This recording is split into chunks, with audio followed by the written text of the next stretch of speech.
I'm Theolyn Cortens. Welcome back to my series about the 4 faces of the Shekinah. In the first video, I introduced the idea of 4 stages of creation. Those 4 stages are sometimes thought of in terms of the 4 elements: fire, air, water, earth. They are found in the 4 worlds of the Kabbalah. They're also found in the psychotherapist's process of growth through healing towards wholeness. So the 4 faces of the Shekinah echo those same processes. In video 1, we met Zadkiel, the first face of the Shekinah, the compassionate, the merciful.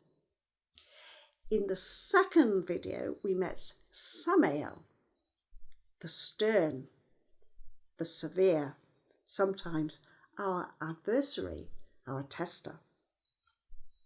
In the third video, we met Raphael, who reassures us even when things are tough. So now we are approaching the 4th face of the Shekinah. I do hope you have followed the previous videos, and in particular, I hope you've got the idea behind the 4 stages that I'm talking about here. In order to recap and just make sure you're up to speed on that, here are the psychologists' 4 stages. So we have intention, organisation, commitment, and embodiment.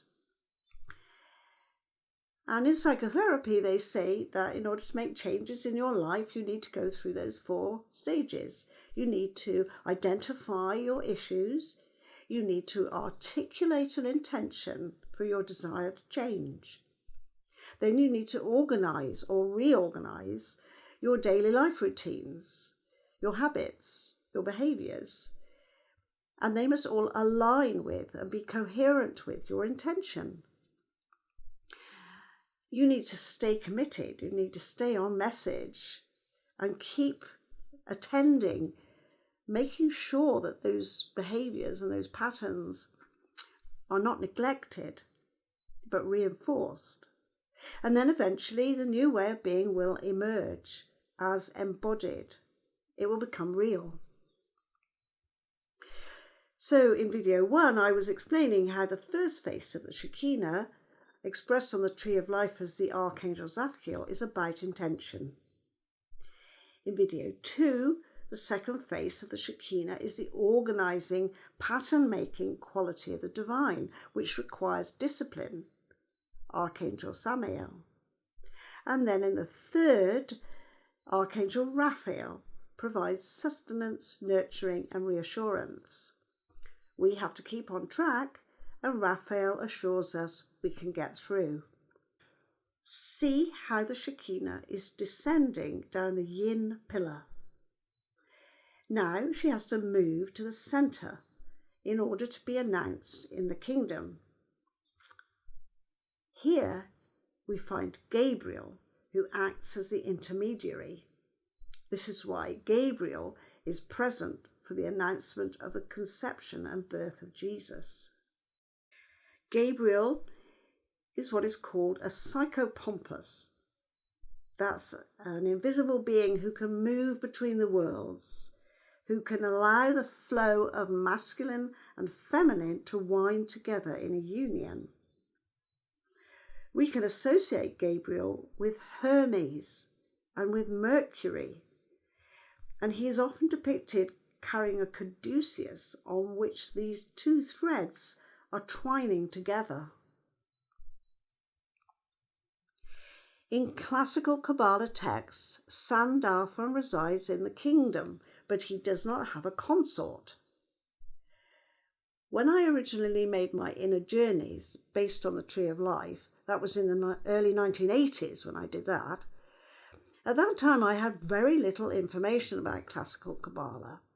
But I did wonder why in some reports, Metatron, who's described as the brother of Sandalphon and resides at the top of the tree at Cater Elion, the crown, well, Metatron had a Shekinah as his companion, as his consort, as sometimes she was actually called Matrona.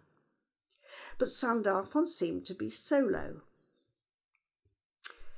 Some of the texts I investigated informed me that the Shekinah is hidden in the kingdom. So I began to see for myself on my own spiritual journey that in order to bring her into the light, we would need to promote an archetypal wedding, perhaps with the help of Raphael. I then puzzled why 3 famous archangels appear on the tree: Raphael, Gabriel, and Michael, but not Oriole. During meditation, I was inspired by a vision in which a mother figure holding a baby appeared next to Sandalphon. She seemed to be rather like Mother Mary from the Christian tradition. And I heard that she was Oriole, whose name means light of the divine. But I was guided to use a different spelling. Oriole's name is usually spelled U-R, and I changed this to A-U-R. It's the same sound, and in Hebrew it's the same word. It means light. But by changing the spelling, I hoped that this would emphasize the femininity of this archangel. So Oriole is the Shekinah. She's the Shekinah as the Queen of Light, Malka Ora, revealed in the peaceable kingdom as bride to Sandalphon, who is the brother of Metatron. The lion symbolizes her capacity for strength, and the lamb symbolizes his capacity for softness. The figure of Sandalphon in Kabbalistic teachings is also called Messias. He represents a divine brother or a companion for humanity.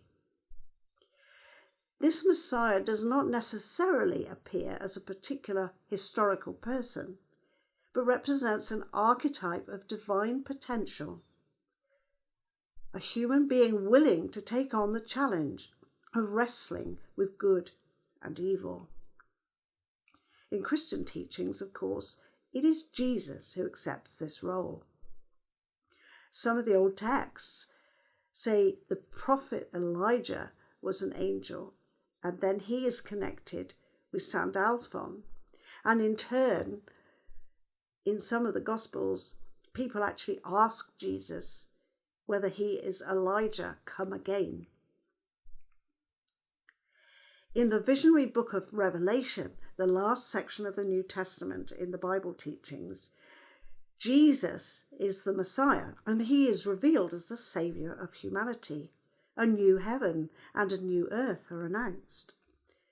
But only when a marriage has taken place, only when he has a bride. So who is the bride? Surely this must be the Shekinah herself, revealing her presence as Oriole, the light of God, and taking her place in the kingdom. The book of Revelation describes the bride as the holy city of Jerusalem. This mystical, interdimensional city, described in terms of mathematical measurements and precious stones, has a pure stream of water of life, clear as crystal, feeding the tree of life, which carries 12 kinds of fruit and leaves for the healing of nations. It seems here that when the Shekinah is revealed, the kingdom will be expressed as a place of harmony, where people who understand how to balance yin and yang have the right to enter the gate and have access to the tree of life.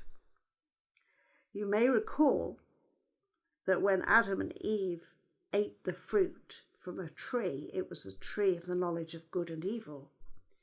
And after that, they were forbidden access to the other tree in the garden, the tree of life.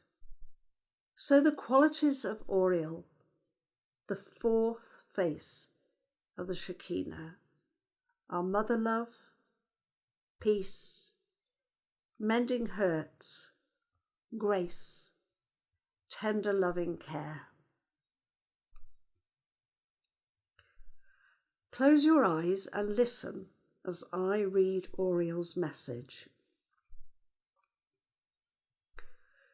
Remember to be strong without being forceful. Focus on your own journey and identify your personal needs, but leave room in your heart for the needs of others, your family, your friends, your colleagues. Let go of negative feelings. Don't be afraid to be vulnerable.